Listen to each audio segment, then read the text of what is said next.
Can you talk about the government taking a 10% interest in Intel, because it is so unprecedented, and explain it to me, somebody who doesn't really understand the economy Right. that well, how this is so, needless to say, unconventional. Okay, so historically, we claimed we had a free market.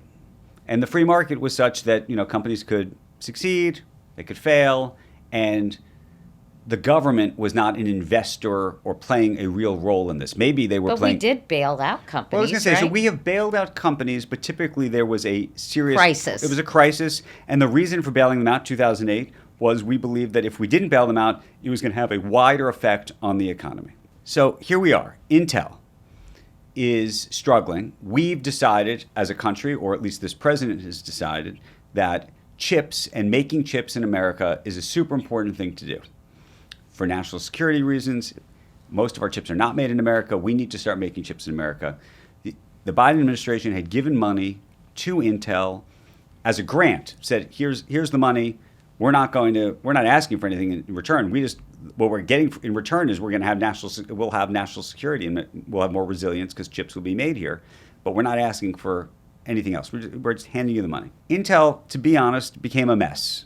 It was probably a bad investment in Intel to start with, and became an even bigger problem. Intel needed more money, not more money, but needed the next tranche of the money that they were going to get. And this president said, you know what? This whole thing is so screwball.